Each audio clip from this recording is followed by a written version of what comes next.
Всем привет, ребята! Сегодня мы с вами обсудим обновление, которое вышло в игре сегодня. Предварительную информацию о нем мы получили еще вчера, а в Телеграме я писал об этом даже раньше.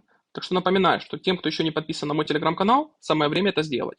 Новости там выходят значительно раньше, да и полезной информации всегда больше. Перед началом обсуждения попрошу вас поставить лайк этому видео и подписаться на канал, если вы еще этого не сделали. И давайте начнем разбирать, что нового нам принесло текущее обновление. Как я уже говорил вам ранее, письмо с информацией об обновлении нам пришло вчера. И сейчас давайте пройдемся по каждому пункту и обсудим самые важные моменты. И первое обновление, которое у нас вышло, это появление нового эксперта Ронни. Я открыл ее заранее и хочу вам дать совет, как экономить походы на рубеж и в целом, как быстрее открыть этого эксперта, особенно тем, кто играет без доната. Предварительную информацию о текущем эксперте мы с вами получили еще в субботу, поэтому советую заранее копить припасы, чтобы к моменту старта у вас было доступно 100 походов. В день появления эксперта начинайте использовать свои походы. Потратив сегодня 100 походов, я открыл нового эксперта примерно наполовину. А затем, совершив еще 7 походов на рубеж, открыл эксперта полностью. Думаю, вы понимаете, о чем я говорю, поэтому если заранее появится информация о новом эксперте, начинайте копить припасы. Сегодня мы не будем обсуждать каждого эксперта по отдельности, так как я уже снял не одно видео про экспертов. Если вы их еще не видели, то ссылка у вас сейчас появилась в правом верхнем углу экрана. Итак, новый эксперт Ронни. Ее функционал заключается в улучшении наших показателей и наград мероприятий «Торговый путь в тундре». Основной навык «Торговое владение» увеличивает атаку и защиту войск до 30% при походах в этом мероприятии. Что касается навыков, то первый навык ускоряет время прибытия груза до 20% и дает возможность бесплатного обновления выбора товаров до 3 раз. Насколько я понимаю, этот навык работает по тому же принципу, что и бесплатное обновление товаров в тайном магазине у Агнес. В перспективе это позволит экономить алмазы в попытках обновления. Следующий навык – это флёр сокровищ, которая позволяет с определенным процентным шансом получить дополнительный груз. Все мы знаем, что иногда при набеге выпадают, мягко говоря, не те награды, которые хотелось бы получить. Теперь же с помощью этого шансового навыка вероятность получения дополнительной награды увеличивается. Следующий навык – это возмездие. Если на вас была совершена успешная атака, у вас есть шанс восстановить один груз. А при достижении 6 уровня навыка мы получаем дополнительный сейф при отправке, который невозможно атаковать. Награды вы сейчас видите на экране. Те же 1000 алмазов никому лишними не будут, так что думаю, стоит прокачать этот навык до 6 уровня, к следующему мероприятию. Следующий навык – это экстра-класс.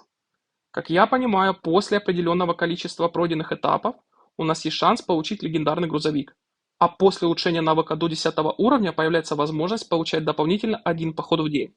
Честно говоря, мне кажется, что прокачка этого навыка до 10 уровня будет слишком дорогой, и затраты ресурсов вряд ли себя оправдают. По итогу могу сказать следующее. Эксперт, на мой взгляд, достаточно посредственный.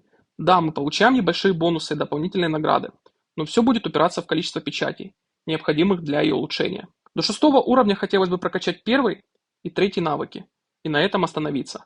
Однако важно понимать, сколько именно потребуется печатей и книг для улучшения. Как только мы узнаем точные цифры вместе с ребятами, обязательно поделимся этой информацией в посте телеграм-канала. А теперь давайте перейдем дальше. Кстати, сегодня пришли очередные награды с корейского форума. Кто состоит в телеграм-канале, тот уже знает про эти бонусы. Так что заходите и забирайте награды вместе с нами. А теперь давайте вернемся к письму обновления. И первое изменение – это правки мероприятий и схватка. Это то событие, где мы сможем сражаться между игроками внутри одного или разных поколений. Раньше было 10 попыток, теперь их стало 6. В целом это несложно будет закрыть за один баф. Когда событие снова появится, мы обязательно обсудим его подробнее. Следующее изменение связано с тренировкой войск. Нам добавили отдельные вкладки для каждого лагеря.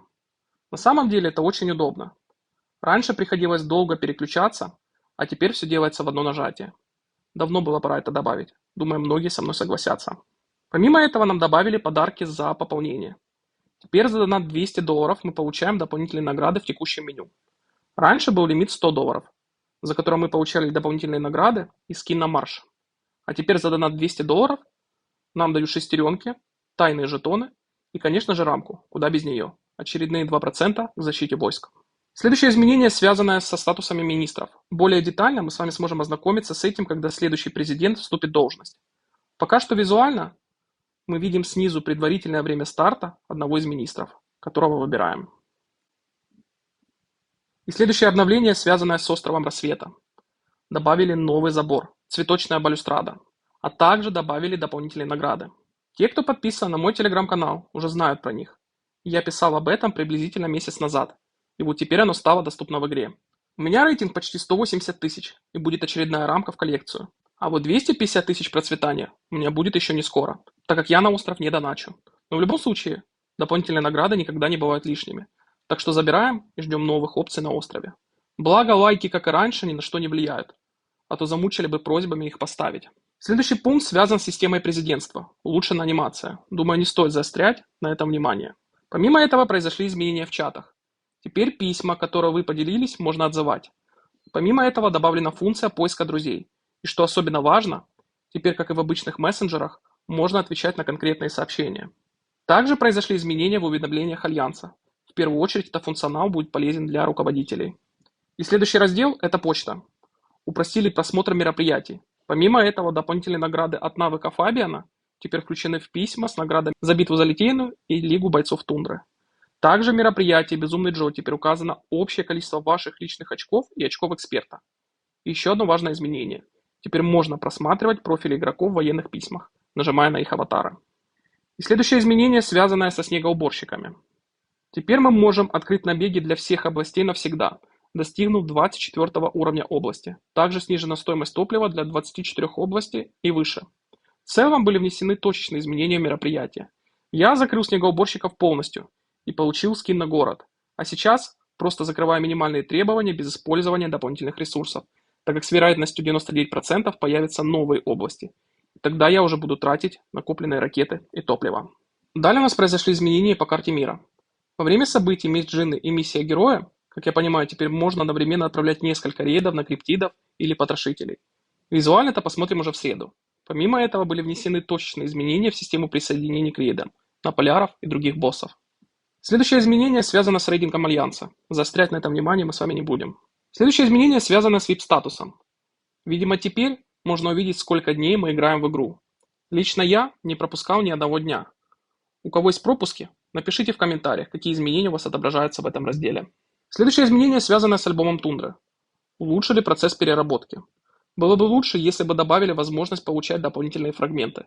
А так это в основном визуальные изменения. Ничего особо интересного. Следующее изменение связано с престижем наемника. После 7-го поколения и выше добавили дополнительные этапы. К сожалению, показать эту опцию я не могу, так как сегодня уже заканчивается мероприятие. Но я заходил на ферму и видел новую вкладку с дополнительными этапами. А раз есть новые этапы, значит награды будут еще лучше, так что это однозначно плюс для нас. Следующее изменение, связанное с каньоном, и в первую очередь касается тех, кто занимается хранителями. Теперь при назначении будут отображаться список игроков от меньшего к большему, в разрезе количества топлива у участников битвы. Что касается мероприятия «Безумного Джо», то теперь будет отображаться, какой уровень бандитов атакует наш город. На самом деле это удобно, потому что раньше постоянно приходилось отслеживать, когда стартует 7-я, 14-я и 17-я волны. Следующее изменение, связанное с приказами губернатора. Это чисто визуал, заострять внимание мы на этом не будем. Следующее тоже важное обновление, связанное с драконьим тираном. Как я понимаю, наконец-то уберут хаос в виде множества маршей. При определенных настройках мы сможем видеть только действия участников нашего альянса. Это действительно удобно и, надеюсь, сделает прохождение мероприятия более комфортно. Особенно для тех, кто участвует только ради минимальных наград, чтобы карта не захламлялась. Следующее изменение чисто визуальное связано с иконкой охоты на медведя, так что этот пункт пропускаем. Помимо этого произошли изменения в чемпионате Альянса. Эта опция в первую очередь предназначена для руководителей Альянса, для удобства расстановки линий.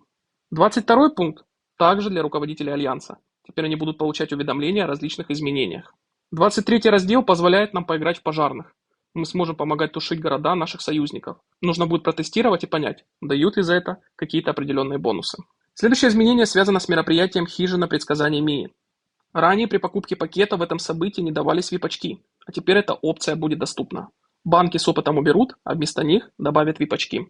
25 и 26 пункт также относятся к визуальным изменениям.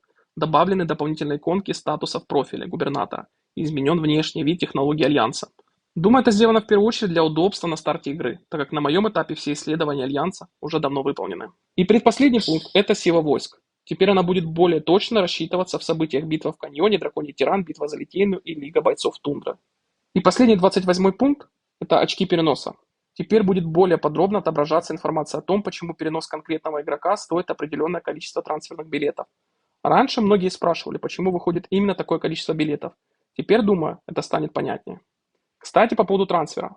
Как я уже писал в телеграм-канале, на этой неделе трансфера не будет, как и в прошлом году. Скорее всего, это связано с годовщиной игры. И, как известно по моим инсайдам, данное мероприятие будет стартовать, вероятнее всего, на этой неделе. А следующий трансфер, вероятнее всего, будет после мероприятия «Король ледяного поля», а затем уже в обычном режиме после каждого СВС. Вот в целом и все, что я вам хотел рассказать про текущее обновление. Из глобального – это появление нового эксперта, изменения на острове Рассвета, выход новых уровней мероприятий «Престиж наемника», улучшение удобства игры в событии «Драконий тиран» и дополнительные награды за донат. Новые уровни зданий и 12 уровень войск по-прежнему не добавили, так что у меня есть время немного накопить ресурсы. Я как раз собрал только ресурсы, чтобы закрыть все нужные здания до 10 уровня, и планирую их использовать приблизительно через пару месяцев. А пока что продолжаю копить и ждать подходящих мероприятий для их использования. А что вы думаете об этом обновлении? Напишите в комментариях. И, конечно же, попрошу вас поставить лайк за мои труды. На сегодня все, ребята. Надеюсь, этот обзор был для вас полезен, и мы с вами увидимся в следующих роликах. Если мы с ребятами заметим что-то новое, обязательно будем делиться с вами этой информацией в постах телеграм-канала. Так что подписывайтесь, если вы еще этого не сделали. А на сегодня все, ребята. Всем спасибо за просмотр и всем пока-пока.